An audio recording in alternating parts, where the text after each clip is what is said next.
السلام عليكم ورحمة الله وبركاته. الحمد لله نحمده ونستعينه ونستغفره ونعوذ بالله من شرور أنفسنا ومن سيئات أعمالنا. من يهده الله فلا مضل له ومن يضلله فلا هادي له. ونشهد أن لا إله إلا الله وحده لا شريك له ونشهد أن محمدا عبده ورسوله. اللهم صل على سيدنا ومولانا محمد طب القلوب ودوائها وعافية الأبدان وشفائها ونور الأبصار وضيائها وعلى آله وصحبه وسلم. أما بعد فقد قال الله تعالى في القرآن العظيم والفرقان المجيد: أعوذ بالله من الشيطان الرجيم. بسم الله الرحمن الرحيم. هن لباس لكم وأنتم لباس لهن. سئل رسول الله صلى الله عليه وسلم: أي المؤمنين أكمل إيمانا؟ قال: أحسنهم خلقا مع أهله، أو كما قال عليه الصلاة والسلام. صدق الله العظيم وصدق رسوله النبي الكريم. سبحانك لا علم لنا إلا ما علمتنا إنك أنت العليم الحكيم. رب اشرح لي صدري ويسر لي أمري واحلل عقدة من لساني يفقهوا قولي. புகழ் அனைத்தும் அல்லாஹ் ஒருவனுக்கே உரித்தாகட்டுமாக. ஸலாத் என்னும் கருணையும் சலாம் என்னும் ஈரேற்றமும் ஈருலக சர்தார் பெருமானார் ரசூலே கரீம் ஸல்லல்லாஹு அலைஹி வஸல்லம் அவர்கள் மீதும் அவர்களுடைய அடிச்சுவடுகளை கடுகளவும் பிசகாது வாழ்ந்து வந்த உத்தம சத்திய சஹாபாக்கள், தாபிஈன்கள், தபா தாபிஈன்கள், நபிமார்கள், வலிமார்கள், ஷஹீதுகள் மற்றும் நம் அனைவர்கள் மீதும் ஏனைய இஸ்லாமியர்கள் மீதும் என்றென்றும் நிலவட்டுமாக. ஆமீன். பெரும்பிற்கும் பெரும் மதிப்பிற்கும் உரிய பெரியோர்களே, அல்லாஹ்வின் நல்லடியார்களே, அல்லாஹ் ஜல்ல ஷானஹு வ தஆலாவின் மாபெரும் கிருபையினால் புனித ரமலான் மாதத்தை அடைந்து 10ஆம் நாள் தராவீகை முடித்தமர்ந்திருக்கிறோம். அல்ஹம்துலில்லாஹ். இன்று கொடுக்கப்பட்டிருக்கிற தலைப்பு குடும்ப உறவு. குடும்ப உறவை பற்றி அல்லாஹ் ஜல்ல ஷானஹு வ தஆலா மிக சுருக்கமாக, அழகாக, தெளிவாக சொல்வான். ஹுன்ன லிபாசுல் லக்கும் வ அன்தும் லிபாசுல் லஹுன்ன. பெண்கள் ஆண்களுக்குரிய ஆடை, ஆண்கள் பெண்களுக்குரிய ஆடை. கணவன் மனைவி இருவரும் உடலும் உடையும் போல தங்களுடைய வாழ்க்கையை அமைத்துக் கொள்வார்களேயானால் அவர்களுடைய குடும்ப உறவு மிகச் சிறந்ததாக அமையும் என்று அல்லாஹ் ஜல்ல ஷானஹு வ தஆலா மணமக்களுக்குரிய ஒரு வாழ்க்காகவும் குடும்ப உறவு சிறப்பதற்குண்டான ஒரு வழியாகவும் அல்லாஹ் இந்த ஆயத்தின் விளக்கத்தை நமக்கு தருவார். அதிகமாக இந்த ஆயத்தை பற்றிய உறவு விளக்க உரையை அங்கங்க கல்யாணங்கள் நடக்கும்போது பேசும்போது கேள்விப்பட்டிருப்பீங்க. திரும்ப மறுபடியும் நான் ஆரம்பிச்சா என்ன ஒரு மாதிரி பார்ப்பீங்க. அதனால நான் அடுத்த டாபிக் போறேன். அனஸ் ரலியல்லாஹு தஆலா அவர்கள் சொல்வார்கள்: சுஇல ரசூலுல்லாஹி ஸல்லல்லாஹு அலைஹி வஸல்லம், நபிகள் பெருமானார் ஸல்லல்லாஹு அலைஹி வஸல்லம் அவர்களிடத்தில் கேட்கப்பட்டது: ஐயுல் முஃமினீன அக்மலு ஈமானா? யா ரசூலல்லாஹ் ஸல்லல்லாஹு அலைஹி வஸல்லம், முஃமின்களில் பரிபூரணமான ஈமான் உள்ள முஃமின் யார்?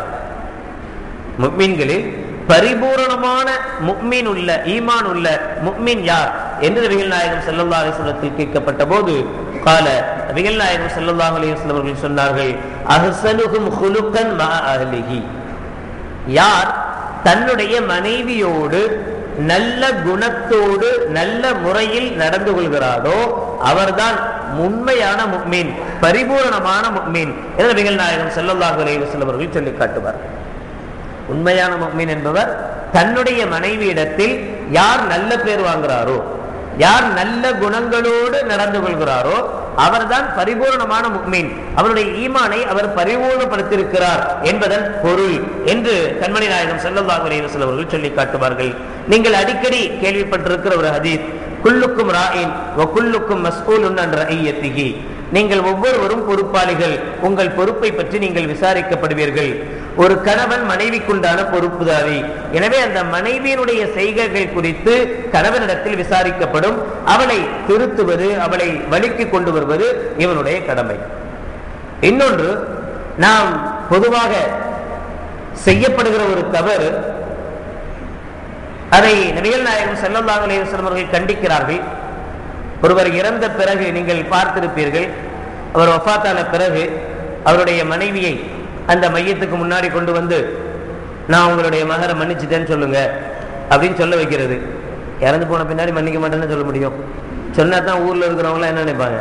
இறந்து போன பின்னாடி இந்த பொம்பளைக்கு இருக்கிற திமிர பாருமா, இறந்தே போயிட்டாரு அவரு, அதுக்கு பின்னாடி கூட இந்த பொம்பளை மன்னிக்க மாட்டேங்கிறாளே, வாழும் போது என்ன பாடுபடுத்திருப்பா அப்படின்னு சொல்லுமா இல்லையா? அதுக்கு பயந்துட்டாவது அந்த பொம்பளை என்ன சொல்லும்? மகரை மன்னிச்சுட்ட. பொதுவாக நமக்கு முன் சென்ற இப்போ ஓரளவு இது பழக்கத்தில் வந்ததுனால ஒவ்வொரு இடங்களிலேயும் நிக்கா செய்யும் போதே மகரங்க கொடுங்க என்று பார்த்து சாட்சிகள் இடத்தில் கொடுத்து கொண்டு போய் கொடுத்து கையெழுத்து வாங்கிட்டு வாங்க என்று சொல்லக்கூடிய நடைமுறை வந்ததனுடைய விளைவாக ஓரளவு மகருடைய தொகை போய் சேருது. ஆனா இன்னும் சில இடங்களில மகருடைய தொகையை சேராம இருக்கிற இடங்களும் உண்டு. நமக்கு முன்னுள்ள நம்மளுடைய அத்தா அம்மா அவங்களுக்கு மேலுள்ள அந்த நிலைகளை எடுத்துக்கொண்டு பார்த்தோமேயானால் இதுவரைக்கும் கொஞ்சம் வயசான அத்தா அம்மா இருந்தா விசாரிச்சு பாருங்க, நம்ம அம்மாட்ட அத்தா மகர் தந்து தராண்டு அப்படின்னா என்னன்னு கேட்பாங்க. அப்படிலாம் ஒண்ணும் தெரியல, சேலை எடுத்து வந்திருக்காரு, சட்டை எடுத்து வந்திருக்காரு, அதெல்லாம் செஞ்சிருக்காரு, மகர் அப்படின்னா தனியா ஒண்ணு கொடுத்ததாக ஞாபகம் இல்லை அப்படின்னா என்னன்னு கேட்கிற நிலைமை தான் இன்னும் நம்மளுடைய வயதான தாய்மார்களிடத்தில் இருக்கிறது. காரணம் என்னன்னா அது ஒரு பொருட்டாக மதிக்கப்படாத ஒரு சூழல். ஆனால் நாயகம் ஸல்லல்லாஹு அலைஹி வஸல்லம் அவர்கள் அந்த பெண்ணுக்கு கொடுக்க வேண்டிய உரிமையை எந்த அளவுக்கு சொல்கிறார்கள் என்றால், மன் தஸவ்வஜ இம்ரஅத்தன் பிஸதாகி மிஸ்லிஹா வஹுவ யன்வி அல்லா யுஅத்தீஹி இலைஹா ஃபஹுவ ஸானி. ஒரு ஆண் மணமுடிக்கிறான், மணமுடிக்கும் போது எவ்வளவு மகர் என்பதை எழுதுறான்.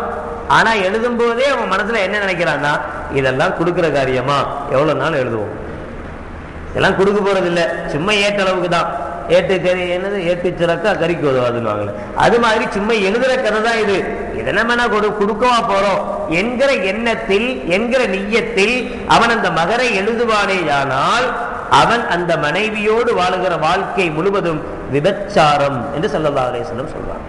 நஊது பில்லாஹ் என்றார்.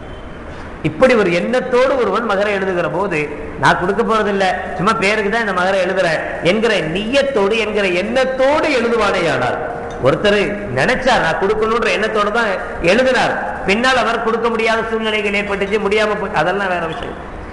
கொடுக்கும் போதே என்ன எண்ணத்தோடு தான் எழுதுறார், எழுதும் போதே கொடுக்க மாட்டேன் என்கிற எண்ணத்தோடவே எழுதினால் ஃபஹுவ ஸானின், அவர் விபச்சாரி என்று நபிகள் நாயகம் ஸல்லல்லாஹு அலைஹி வஸல்லம் அவர்கள் மிக கடுமையான வார்த்தையை மொழிகிறார்கள். இந்த அளவுக்கு பெண்களுடைய உரிமை, அவர்களுக்கு உண்டான ஹக்கை, அவர்களுக்குரிய உரிமையை ஒரு கணவன் நிறைவேற்றியே ஆக வேண்டும். ஒரு தடவை ஒரு மனிதர் உமர் பின் கத்தாப் ரலியல்லாஹு தஆலா அன்ஹு அவர்களிடத்திலே வருகிறார். எதுக்கு வர்றார் அப்படின்னா, யஷ்கு இலைஹி ஜௌஜத்தஹு, தன்னுடைய மனைவியை பத்தி ரிப்போர்ட் பண்றதுக்காக வர்றார். என்ன ரிப்போர்ட் பண்ண போறார் அப்படின்னா, ரொம்ப வாயாடியா இருக்கிறான், என்ன சொன்னாலும் எழுத்து பேசுறா, நான் சொல்றதுக்கு என்ன செய்ய மாட்டேங்கிறா, அடங்கி இருக்க மாட்டேங்கிறா, என்ன சொன்னாலும் திரும்ப திரும்ப எழுத்து பேசுறா அப்படின்லாம் உமர் ரலியல்லாஹு தஆலா போய் ரிப்போர்ட் பண்ணணும் அப்படின்னு உமர் ரலியல்லாஹு தஆலா வர்றாங்க. லம்மா பலக பாபஹு, உமர் ரலியல்லாஹு தஆலா வீட்டு வாசலுக்கு வந்துட்டார்.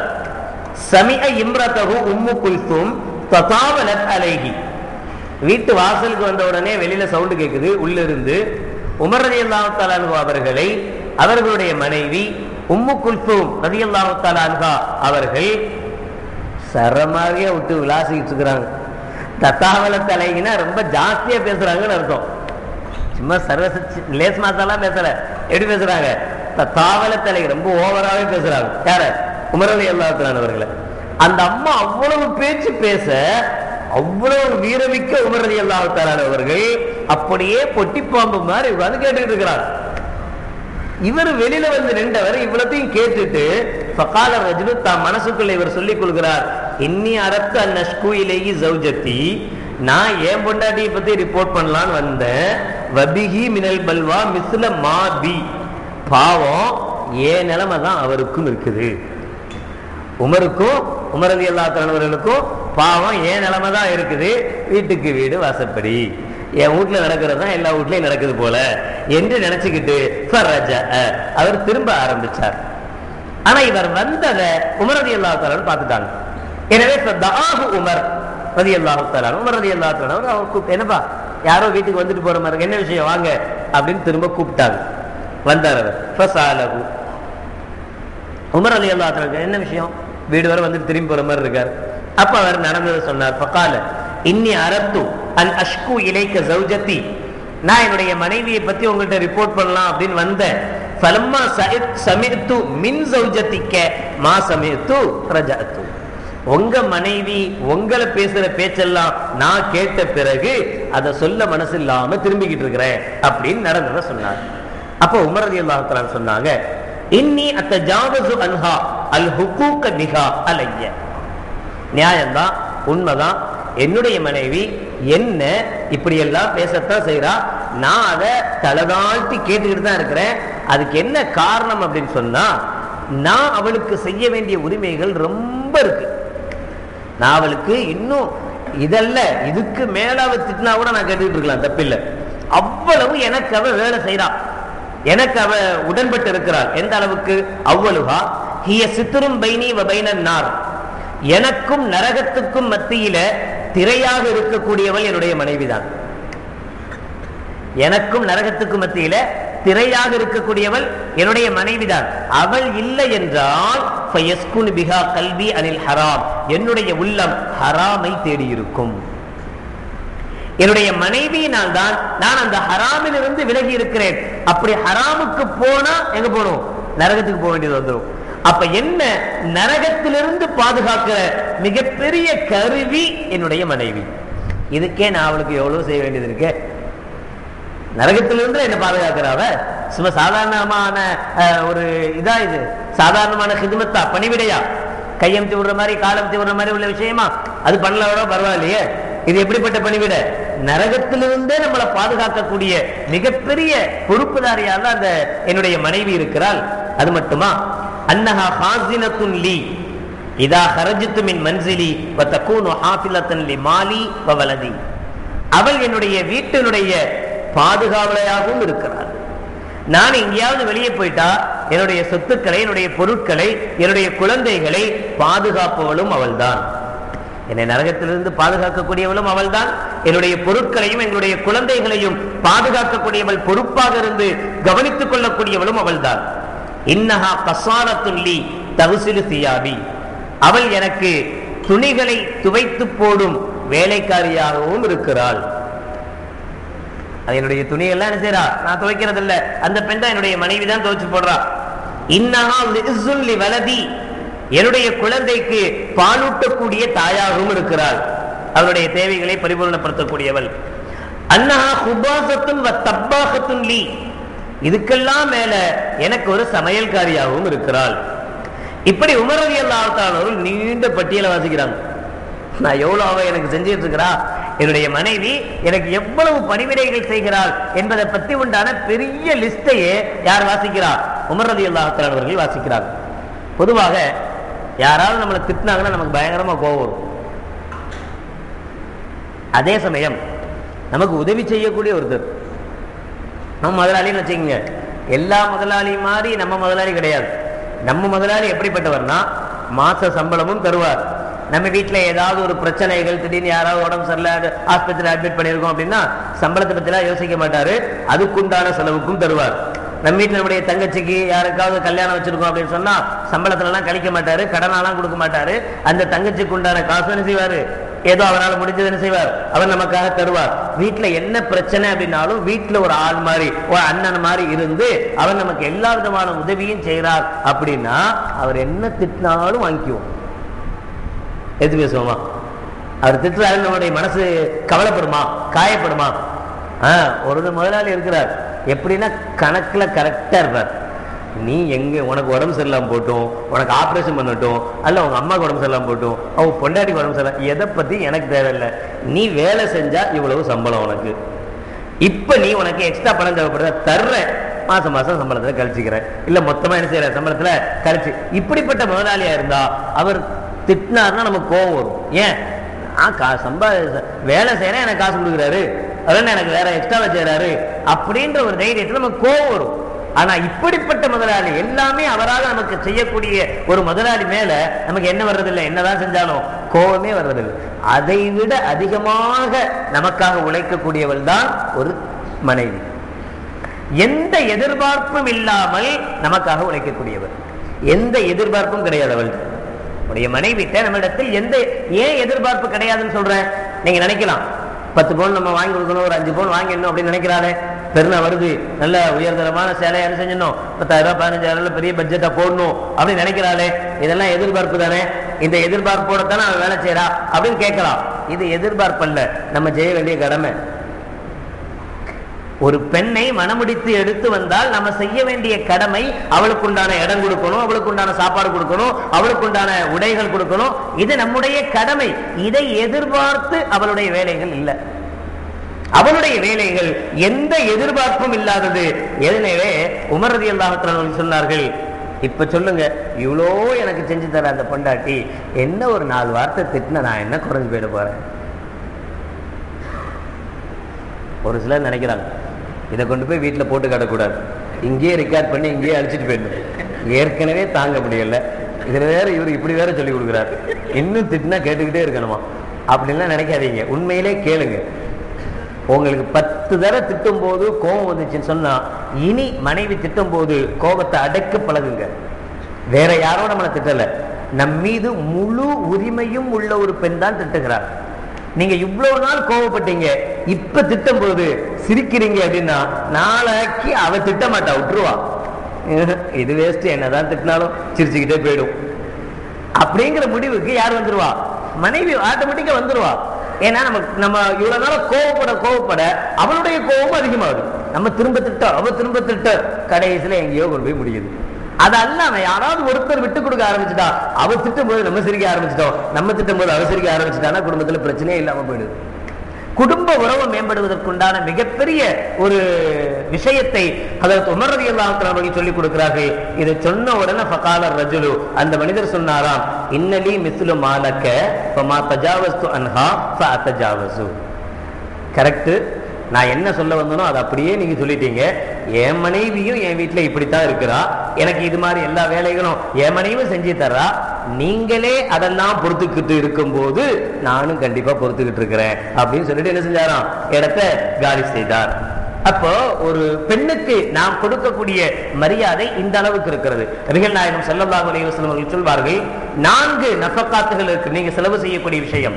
லா யுஹாஸபில் அப்து பிஹா யௌமல் கியாமா, மறுமை நாளில் இந்த செலவை பற்றி ஒரு மனிதன் விசாரிக்கப்பட மாட்டார்.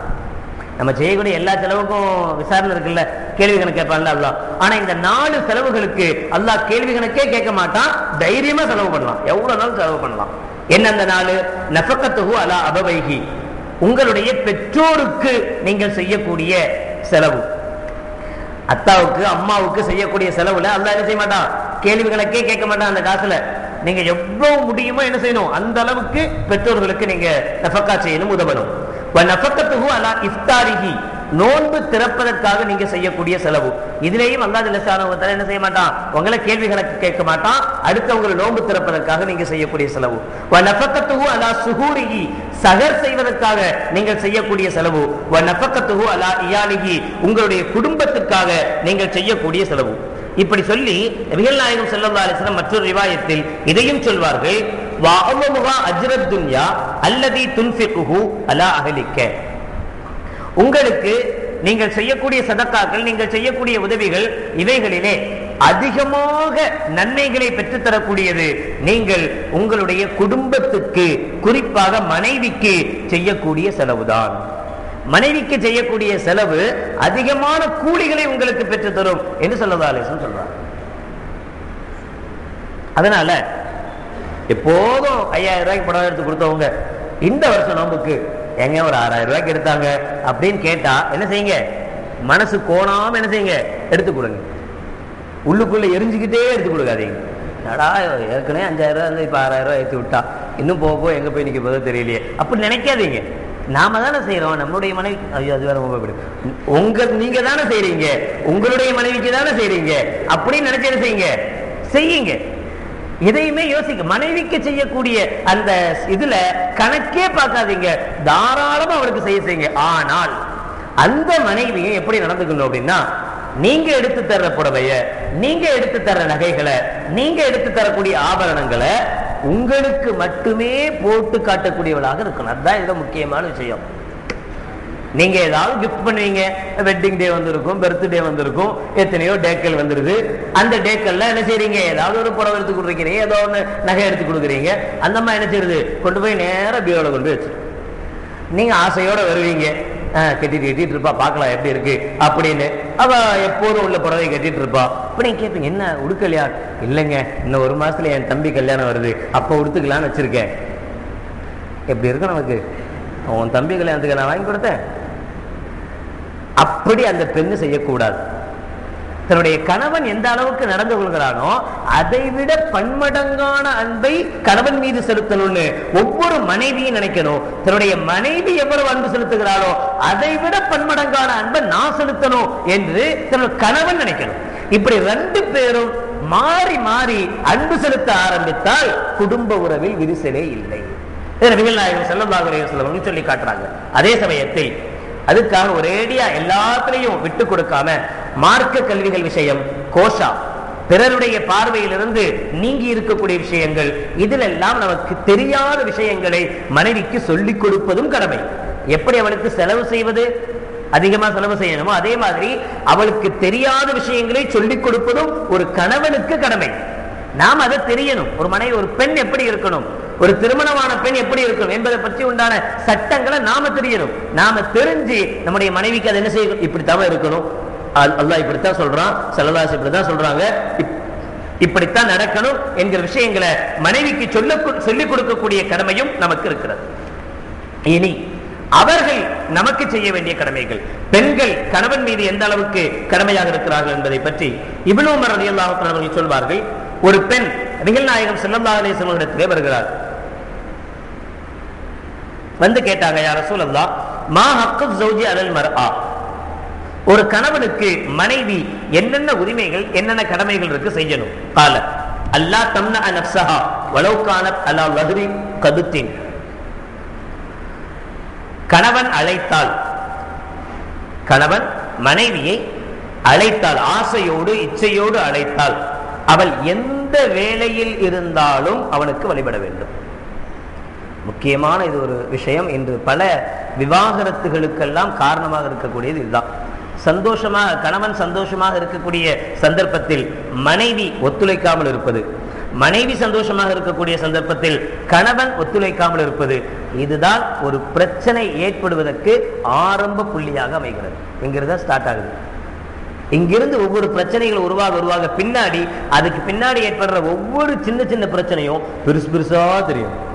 அதே சமயத்தில் ஒரு கணவன் அழைக்கிற போது மனைவி கட்டுப்படுகிறாள், ஒரு மனைவி ஆசையோடு இருக்கும் போது கணவன் கட்டுப்படுகிறாள் என்றால் அவர்களுக்குள் எந்த பிரச்சனை வந்தாலும் அது ஒண்ணுமில்லாமல் போகிறது. அதனால் முதல் விஷயமாக நபிகள் நாயகம் ஸல்லல்லாஹு அலைஹி வஸல்லம் அவர்கள் இதைத்தான் சொல்கிறார்கள், கணவன் அழைக்கும் போது எந்த வேலையில் இருந்தாலும் கணவனுக்கு கட்டுப்பட வேண்டும். வலா தஸூமு யௌமன் இல்லா பிஇذنஹி இல்லா ரமலான், ரமலானுடைய மாதத்தை தவிர மற்ற நாட்களில் எப்ப ஒரு பெண் நோன்பு இருந்தாலும் கணவனுடைய அனுமதி இல்லாமல் நோன்பு இருக்க கூடாது. நீங்க இங்க யோசிக்கலாம், நோன்புக்கும் இதுக்கும் என்ன சம்பந்தம்? மனைவியோடு நாம் சந்தோஷமாக இருப்பது இரவு காலங்கள், இராக்காலங்கள். ஆனால் நோன்பு என்பது பகல் காலத்தில் நோக்கக்கூடிய ஒன்று. சூரிய உதயத்திலிருந்து சூரிய மறைவு வரை பகல் காலத்துல தான் என்ன செய்யறோம், நோன்பு வைக்கிறோம். நோன்பு வைத்திருக்கிற காலகட்டத்தை பொறுத்தவரை சாதாரணமாக சட்டங்கள்ல நீங்க தெரிஞ்சிருப்பீங்க, அவளோடு சேருவதோ அவளை தொடுவதோ இதெல்லாம் தடையல்ல, உடலுறவு கொள்வதுதான் தடை. உடலுறவு கொண்டால் மட்டுமே நோன்பு முறிகிறது. சாதாரணமாக முத்தமிடுதல் வரைக்கும் தடையில்லை.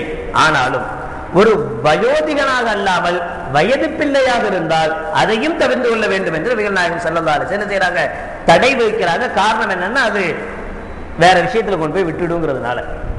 அப்ப இதற்காக இது மாதிரி விஷயம்தான். இப்ப கணவனுக்கு என்ன இழப்பு ஏற்படுகிறதுனா, மனைவியினுடைய சாதாரணமாக மனைவியினிடத்தில் சந்தோஷமாக இருக்கக்கூடியது தடைபடுகிறது. இந்த தடையை கூட இஸ்லாம் விரும்பல. உடலுறவு கொள்வதல்ல, சாதாரணமாக மனைவியோடு முத்தமிடுதல் போன்ற ஆரம்ப காலகட்டத்தினுடைய நிகழ்வுகளை கூட ஒரு கணவன் பொறுத்து கொண்டிருப்பதை இஸ்லாம் அனுமதிக்கல. அப்படி இருக்கக்கூடாது. அவன் அனுமதிச்சா பரவாயில்ல, நாளைக்கு நீ நோன்பு வச்சுக்க என்று கணவன் அனுமதித்தாலே தவிர அந்த பெண் நோன்பு இருக்க கூடாது.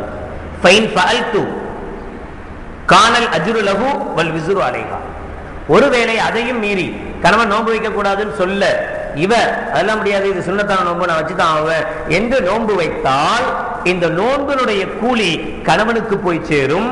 அவனுடைய அந்த பாவம், நோன்பு வச்சதுக்கு உண்டான பாவம் இந்த பெண்ணை சாரும். ஏன் நீ நோன்பு வச்ச அப்படின்னு தண்டனை, பாவம் நோன்பு வச்சவளுக்கு. நோன்பு வைக்க வேணான்னு சொன்ன கணவனுக்கு நன்மை. நாயகம் ஸல்லல்லாஹு அலைஹி வஸல்லம் சொல்றாங்க, வலா தஹ்ருஜு இல்லா பிஇذنஹி, அவனுடைய அனுமதி இல்லாமல் எங்கேயும் போகக்கூடாது. முக்கியமான விஷயம், கணவனுடைய அனுமதி இல்லாமல் ஒரு பெண் என்ன செய்யக்கூடாது, வெளியேறக்கூடாது. ஃபைன் ஹரஜத் லினஃப்ஸிஹா, அப்படி தானாகவே கணவனுடைய அனுமதி இல்லாமல் அவள் வெளியில் போனால் லஅனத்துல் மலாயிகத்துர் ரஹ்மா வ மலாயிகத்துல் அஸாப் ஹத்தா தர்ஜிஅ, அவள் வீட்டுக்கு திரும்பி வரும் வரை அவர்களை மலக்குமார்கள் சபித்துக் கொண்டிருக்கிறார்கள். அவள் மீது சாபம் உண்டாகும் திட்டிக்கிட்டே இருக்கிறார்கள். அப்ப நம்ம பஸ்ல ஏறி போவோம், திடீர்னு ஆக்சிடென்ட் ஆயிடும், மலக்குமார்களுடைய சாபம் இருக்கு. ஆட்டால போவோம், திடீர்னு கவுந்துரும். எல்லாம் நடக்க வாய்ப்பு இருக்கு. எப்போ மலக்குமார்களுடைய லானத் இருக்கு. எப்படி நம்மளுடைய பிரயாணம் சுமூகமான பிரயாணமாக அமையும்? எவனாச்சும் வருவான், கேலி பண்ணுவான், கில்லுவான், நோண்டுவான், எல்லாத்தையும் செய்வான். ஏன்? லானத்துல் மலாயிகா, மலக்குமார்களுடைய லானத் சாபம் இருக்கு. துஆ செஞ்சிட்டே இருக்கிறாங்க, யா அல்லாஹ் இந்த பெண்மணி கணவனுடைய அனுமதி இல்லாம வெளியில போறா, அவளுக்கு ஏதாவது ஒரு முசீபத்தை இறக்கு என்று கேட்டுக்கொண்டே இருக்கிறாங்கன்னு சொல்றாங்க. எந்த ஒரு சந்தர்ப்பத்திலேயும் ஒரு மனைவி தன்னுடைய கணவனுடைய அனுமதி இல்லாமல் வெளியில் போவதை மார்க்கம் தடுக்கிறது. சொல்லப்படும் கத்தாதா ரலியல்லாஹு தஆலா அவர்கள் சொல்வார்கள், நபிகள் நாயகம் ஸல்லல்லாஹு அலைஹி வஸல்லம் அவர்கள் சொல்வதாக, ஒரு பெண்ணுக்கு கபரில் வைக்கப்பட்டவுடன் முதல் கேள்வி தொழுகையை பற்றியது, இரண்டாவது கேள்வி கணவனை பற்றியது. உன்னுடைய கணவனத்தில் எப்படி நடந்து கொண்டாய், கணவனுக்கு என்னென்ன ஹிதுமாத்துகள் பணிவிடைகள் செய்தாய் என்பதை பற்றி தான் ஒரு பெண் விசாரிக்கப்படுவாள் என கண்மணி நாயகம் ஸல்லல்லாஹு அலைஹி வஸல்லம் அவர்கள் சொல்வார்கள். இன்னொரு விஷயத்திலே ஸல்லல்லாஹு அலைஹி சொல்லுவாங்க, அய்யுஹன் நாஸ் இன்னலக்கும் அலா நிசாஇக்கும் ஹக்கா, மினாவுடைய குத்துபாவில் ஸல்லல்லாஹு அலைஹி சொன்ன விஷயம், உங்களுக்கு அவர்கள் மீது சில கடமைகள் இருக்கு, அவர்களுக்கு உங்கள் மீது சில கடமைகள் இருக்கு என்றெல்லாம் சொல்லிவிட்டு அந்த பெண்கள் மனைவி கணவனுக்கு என்னென்ன செய்ய வேண்டும் என்பதை ஸல்லல்லாஹு அலைஹி வஸல்லம் அவர்கள் பட்டியலிடும் போது, ஹக்குக்கும் அலைஹின்ன ஐயஹ்ஃபதுன ஃபுருஷக்கும், உங்களுடைய படுக்கைகளை அவர்கள் பாதுகாத்துக் கொள்வது. படுக்கையை உங்கள் அல்லாத வேறு யாருக்கும் பகிர்ந்து கொள்ளாமல் இருப்பது. இரண்டாவது விஷயம், வலா யஅதுலு ஃபீ புயூத்திக்கும் லிஅஹதின் தக்ரஹூனஹு, கணவருக்கு யாருக்கு மேல வெறுப்பு இருக்கிறதோ அவர்களை தன் வீட்டுக்குள் அனுமதிக்காமல் இருப்பது. மாப்பிள்ளைக்கு பிடிக்காது அப்படின்னு சொன்னா அவர் என்ன செய்யக்கூடாது, வீட்டுக்குள்ள எடுக்கக்கூடாது. வீட்டுக்குள்ள எடுக்கக்கூடாது அப்படிங்கிறது ஆளே வீட்டுக்குள்ள வர்றது மட்டுமல்ல, ஆளுடைய வாய்ஸ் செல்போன்ல வருவதும் கூட. கணவருக்கு யாரை பிடிக்கலையோ அவரிடத்தில் பேசுவது கூட எது தடை, பேசக்கூடாது. ஏன்? அங்கிருந்து சந்தேகம் ஆரம்பமாகும்.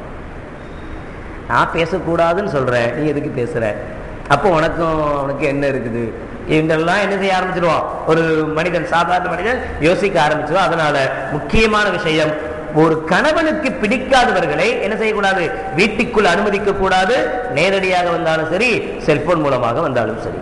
வலா யக்தீன பிஃபாஹிஷத்தின் முபய்யினா, வெளிப்படையான அசிங்கங்களை அருவருப்புகளை அந்த பெண் செய்யக்கூடாது. கணவனுடைய புகழுக்கு களங்கம் ஏற்படுவது போன்ற எந்த காரியங்களை வெளியில நின்று சத்தம் போடுறா, அவங்களுக்கும் பக்கத்து வீட்டுக்காரங்களும் சண்டை, ஏதோ துணி காய போட்டதுலையோ அல்லது மீனை காய போட்டதுலையோ ஏதோ ஒண்ணு சண்டை வந்துருச்சு. சண்டை வந்ததுக்கு மேல மொட்டை மாடல ரெண்டு பொம்பளையும் அல்லாஹு அக்பர், இவளை திட்ட அவ இவளை திட்ட, நம்ம கீழே உட்காந்து தலையை பிடிச்சிட்டு ஏன் இப்படி கத்துற, கீழே வந்தானே ஏன் இப்படி கத்துற, பக்கத்துல உள்ள என்ன செய்யும், அஜித் பொண்டாட்டி பேர் எப்படி கத்துறான்னு சொல்லுவான். உன்னையா சொல்ல போறான், என்னெல்லாம் சொல்லுவான், எனக்கெல்லாம் கெடுதி. அப்ப அது மாதிரி என்ன செய்யக்கூடாது, மனைவி நடக்கக்கூடாது. கணவனுடைய புகழுக்கு அவனுடைய கண்ணியத்திற்கு இழுக்கு வருகிற மாதிரி கணவன் மனைவி நடந்து கொள்ளக்கூடாது. இப்படி அவர்கள் நடந்து கொண்டால், இப்படி அவர்கள் நடக்கவில்லையானால், இப்படி எல்லாம் நடந்துக்கல அப்படின்னா நீங்க என்ன செய்யலாம், ததுரிபுஹுன்ன தர்பன் கைர முபர்ரஹின், காயம் படாமல் அவர்களை அடிப்பதற்கு கூட உங்களுக்கு உரிமை இருக்கிறது. நேஜத்தை ஆரம்பத்தில் 10 புடவை வாங்கி கொடுக்க சொன்னீங்க, 5000 6000 கொடுக்க சொன்னீங்க, கடைசியில் முடிக்கும் போது அடிங்கன்னு முடிக்கிறீங்களே அப்படின்னு தாய்மார்கள் நினைக்க வேண்டாம். எந்த அளவுக்கு நல்லது செய்யும் போது தட்டி கொடுக்க சொல்கிறதோ மார்க்கம், அந்த அளவுக்கு மீறுதல்கள் நடைபெறுகிற போது, கணவனுடைய சொல்லை மீறுகிற போது தண்டிக்கவும் இஸ்லாம் கற்றுக் கொடுக்கிறது. அப்படியும் இருக்கணும் என்பதை சொல்லி காட்டுகிறது. அதே போல நம்மளுடைய உரிமையில் மீண்டும் ஸல்லல்லாஹு சொல்லுவாங்க, நீங்க அவர்களுக்கு கொடுக்கக்கூடிய சாப்பாடு, உணவு போன்றவைகளை நல்ல முறையில் கொடுங்கள்.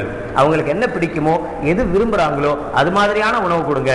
அவங்களுக்கு என்ன ஆடை பிடிக்கிறதோ அது மாதிரியான ஆடைகள் வாங்கி கொடுங்க. அதுக்காக ஹராமான இஸ்லாம் இப்படி இருக்கக்கூடாதுன்னு சொல்லுவேன், அந்த ட்ரெஸ் எல்லாம் வாங்கி கேட்டா வாங்கி கொடுக்காதீங்க.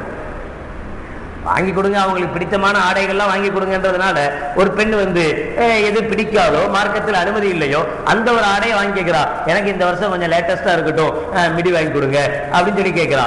ஒருத்தட்ட கேட்ட, மிடினா என்ன? ட்ரெஸ்ஸஸ் காரட்ட மடி தெரிகிற மாதிரி போடுற ட்ரெஸ்ஸுக்கு பேர் மிடி அப்படின்னாரு.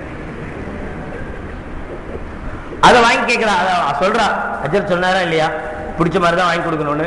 அல்லாவே குர்ஆன்ல சொல்லி இருக்கிறான், உங்களுடைய மனைவிக்கு பிடித்த ஆடைகளை என்ன செய்யுங்க, அவங்களுக்கு வாங்கி கொடுங்க உங்களால முடிந்த அளவுக்கு அப்படின்னு சொல்றான். ஸல்லல்லாஹு அலைஹி வஸல்லம் சொல்லி இருக்கிறாங்க, அவங்களுக்கு என்ன செய்யுங்க, பிடித்தமான ஆடைகளை வாங்கி கொடுங்கன்னு. இதை வாங்கி கொடுங்க அப்படின்னு ஒரு பெண்ணுக்கு என்ன செய்யக்கூடாது, கேட்க கூடாது. அப்படி கேட்டா வாங்கி கொடுக்க வேண்டிய அவசியம் இல்லை.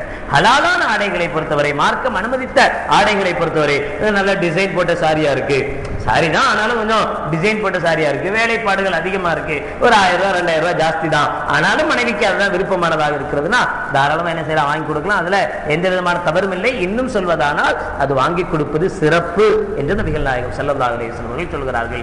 இது மாதிரியான சின்ன சின்ன விஷயங்களை நாம் நம்முடைய மனைவியோடு பகிர்ந்து கொள்வோமேயானால், நபிகள் நாயகம் ஸல்லல்லாஹு அலைஹி வஸல்லம் அவர்கள் எவ்வளவோ பெரிய பிஸி மேன், நம்மள மாதிரிலாம் கிடையாது. ரசூலுல்லாஹ்வுடைய வேலைக்கு நம்மளுடைய வேலை ஒண்ணுமே கிடையாது. நம்ம என்ன கடைக்கு போறோம், திரும்பி வரோம், வேற என்ன செய்யறோம்? கடைக்கு போறோம், திரும்பி வர்றது நம்மளுடைய வேலை. நபிகள் நாயகம் ஸல்லல்லாஹு அலைஹி வஸல்லம் வேலை என்ன? மனைவி மக்களுடைய உரிமைகளை பார்க்கணும், சமுதாயத்தினுடைய சேவைகளை பார்க்கணும், போர்கள் வந்தா போருக்கு தளபதியா இருக்கணும், பிரச்சனைகள் வந்தா பஞ்சாயத்துக்கு தலைவரா இருக்கணும். எவ்வளவு விஷயம், இவ்வளத்தையும் சால்வ் பண்ணாங்க ஸல்லல்லாஹு அலைஹி வஸல்லம். ஆனால் தன்னுடைய மனைவியினுடைய ஹக்கில் கொஞ்சம் கூட குறை வைக்கல. இன்னும் சொல்வதானால், மனைவியோடு சந்தோஷமாக இருப்பது, அவர்களோடு விளையாடுவது, அவர்களோடு பேசுவதற்காக நேரங்கள் ஒதுக்குவது என்று நபிகள் நாயகம் ஸல்லல்லாஹு அலைஹி வஸல்லம் அவர்கள் அவ்வளவு பிஸியான நேரத்திலேயும் கூட தன்னுடைய மனைவிக்கென்று சில நேரங்களை ஒதுக்கினார்கள். இன்னைக்கு குடும்ப விவகாரத்தெல்லாம் பிரச்சனைகள்லாம் வருது. இதனுடைய முக்கிய குறிக்கோள், முக்கிய விஷயம் எங்க இருக்கு அப்படின்னு சொன்னா இங்கதான் இருக்கு. 2 பேருக்கு மத்தியில அண்டர்ஸ்டாண்டிங் இல்ல. அதாவது பேசி அவர்கள் சந்தோஷப்படுறது இல்ல, நேரமே கிடைக்கிறது இல்ல. இவர் நைட்டு தூங்குற நேரத்துக்கு தான் வருவாரு, காலையில எந்திக்கும் போதுதான் முழிப்பாரு, கடைக்கு போகும்போதுதான் எந்திப்பாரு. இதுக்கு இடையில இதுக்கு முன்னாடி கொஞ்ச நேரத்துக்கு முன்னாடி முழிக்கவும் மாட்டார். நைட்டு வந்த பிறகு மனைவியோட சந்தோஷமான பேச்சுக்களும் என்ன செய்யாது, கிடையாது. நைட்டு வந்தவொன்னு தூங்குறது, காலைல முடிஞ்சவொன்னு கடைக்கு போறது, இதுதான் அவருடைய வாழ்க்கையாக இருக்கிறதே தவிர மனைவியுடன் சந்தோஷமாக குறைந்தபட்சம் பேசுவதற்குரிய வாய்ப்பை கூட ஒரு கணவன் மனைவி ஏற்படுத்திக் கொள்ளாத பட்சத்தில் அவர்களுடைய குடும்ப உறவில் நிம்மதி ஏற்படுவதற்கு வாய்ப்பில்லை. இது வயசை வச்சு அடையாளம் போடுவது அல்ல. இதையும் தெளிவா தெரிஞ்சுக்கணும். இதெல்லாம் 7 வயசு பிள்ளைங்க இருக்கிற காரியம் அப்படின்னு நினைக்க கூடாது. என்ன வயசானாலும் பரவாயில்ல, ஒரு கணவன் என்கிற கணவன் மனைவி என்கிற தன்னுடைய மனைவியிடத்திலே அவன் சந்தோஷமாக பேசுகிற பேச்சு இருக்கிறதே, அவளுக்கு ஒரு ஹார்லிக்ஸ் நம்ம பூஸ்ட் குடிச்சதெல்லாம் என்ன, இதெல்லாம் தெம்பே வராது. ஆனால் மனைவி பேசுகிற பேச்சில் ஏற்படுற தெம்பு இருக்கு பாருங்க, அதுல ஏற்படக்கூடிய சக்தி இருக்கு பாருங்க. அது மாதிரி நாம் பேசும்போது நம்முடைய மனைவிக்கு ஏற்படக்கூடிய அந்த சக்தி இருக்குது, அதுக்கு இணையாக அதுக்கு ஈடாக எந்த பூஸ்டும் எந்த ஹார்லிக்ஸும் வேலை செய்ய முடியாது. அவ்வளவு சந்தோஷமான நிகழ்வுகளை அல்லாஹ் ஜல்ல ஷானஹு வ தஆலா கணவன் மனைவி என்கிற அற்புதமான உறவுக்குள் பதித்து வைத்திருக்கிறார். ஆனால் அதனுடைய விளக்கங்களை, அதனுடைய சந்தோஷங்களை புரியாதனுடைய விளைவே இக்காலத்தில் விவாகரத்துகள் அதிகமாக நடைபெற்றுக் கொண்டுவதற்குண்டான ஒரு காரணமாக அமைகிறது. எனவே குறைந்தபட்சம் நம்முடைய மனைவிமார்களோடு சகஜமாக பேச வேண்டும், அவர்களோடு நேரம் ஒதுக்க வேண்டும், அவர்களோடு பேசுவதற்குண்டான வாய்ப்புகளை அதிகப்படுத்திக் கொள்ள வேண்டும், அவர்களுடைய ஹலாலான தேவைகளை நிறைவேற்றி கொடுக்க வேண்டும். எந்த சந்தர்ப்பத்திலேயும் இன்னொரு விஷயம் நபிகள் நாயகம் ஸல்லல்லாஹு அலைஹி வஸல்லம் இதாக சொல்லுவார்கள், வலா தத்ரிபுல் வஜ்ஹ, அவளுடைய முகத்தில் அடிக்காதீர்கள், வலா துகப்பிஹு, அவளை அருவருப்பாக திட்டாதீர்கள். முகத்தில் அடிக்காதீங்க, என் முன்னாடி தான் நான் ஏசிட்டோம் நான் அடிப்பேன், என்ன செய்யாதீங்க, முகத்தில் அடிக்காதீங்க. ஒண்ணு, வலா துகப்பிஹு, அருவருப்பாக கபீஹான முறையில் அவளை திட்டாதீர்கள். வலா தஹஜுர் இல்லா ஃபில் பைத்தி, கண்டிப்பதாக இருந்தால் வீட்டுக்குள் வைத்து மட்டுமே கண்டியுங்கள், வெளியில கண்டிக்க கூடாது. வெளியில வச்சு செய்யக்கூடாது. கல்யாணத்துக்கு போயிருக்கோம், ஒரு கல்யாணம் ஃபங்க்ஷன் நடந்துகிட்டு இருக்கு, கல்யாண வீட்டுக்கு இருக்கோம், அங்க போய் நின்றுகிட்டு நானா இந்த சேலையை உன்னை கட்ட வேணான்னு சொன்னேன்ல, எதுக்கு இந்த சேலையை கட்டின, ஏங்க ஏங்க அடக்கி வாசிங்க, எல்லாரும் இருக்கிறாங்க, எங்க சும்மா இருங்க, எங்க சும்மா இருங்கன்னு. இவர் என்ன செய்வார்? அப்பதான் தன்னுடைய வீரம் முழுக்க காட்டுவார். எல்லாரும் பார்க்கணும், இவரை பாரு என் பொண்டாட்டி எப்படி அடக்கி வச்சிருக்கிறாரு அப்படின்னு எல்லாரும் மெச்சணும். அதுக்காக என்ன செய்வாரு? அங்க வச்சுதான் ஓவரா பேசுவார். அதே விஷயம் வீட்டுக்கு வந்த உடனே திரும்ப இந்த அம்மா பார்க்கும், ஏங்க அங்க வச்சு திட்டினீங்க, அதெல்லாம் பெருசா எடுத்துக்காத, அது பெரிய விஷயமா. பலா தஹஜ்ஜுர் இல்லா ஃபில் பைத்தி, என்ன செய்யாதீங்க, அந்த 4 சுவருக்கு மத்தியில் வைத்து உங்களுடைய மனைவியை கண்டிப்பதற்கு, உங்களை மனைவியை பேசுவதற்கு உங்களுக்கு உரிமை இருக்கிறது. ஆனால் அவளை கேவலப்படுத்துகிற விதத்தில் 4 பேருக்கு மத்தியில் வைத்து ஒரு பங்கனில் வைத்து அவர்கள் என்ன செய்யாதீங்க, திட்டாதீங்க. அங்க என்ன நடந்தாலும் சரி அடக்கிக்கிங்க, இங்க வந்த பின்னாடி அவுத்து விடுங்க. அங்க திட்டிட்டு இங்க வந்து என்ன செய்யாதீங்க, அடங்கி போகாதீங்க. இது நல்ல குணம் அல்ல என்று நபிகள் நாயகம் ஸல்லல்லாஹு அலைஹி வஸல்லம் அவர்கள் சொல்லி காட்டுவார்கள். நபிகள் பெருமானார் ஸல்லல்லாஹு அலைஹி வஸல்லம் அவர்கள் தங்களுடைய மனைவிமார்களோடு எந்த குடும்ப உறவை, குடும்ப வாழ்க்கையை அமைத்துக் கொண்டார்களோ அல்லாஹ் ஜல்ல ஷானஹு வ தஆலா அத்தகைய குடும்ப வாழ்வை நமக்கும் ஏற்படுத்தி தந்தல் புரிவானாக. வாஹிரு தஅவானா அனில் ஹம்துலில்லாஹி ரப்பில் ஆலமீன். இன்ஷா அல்லாஹ் ஒரு திக்ர் மஜ்லிஸ் நடைபெறும். தொடர்ந்து துஆ.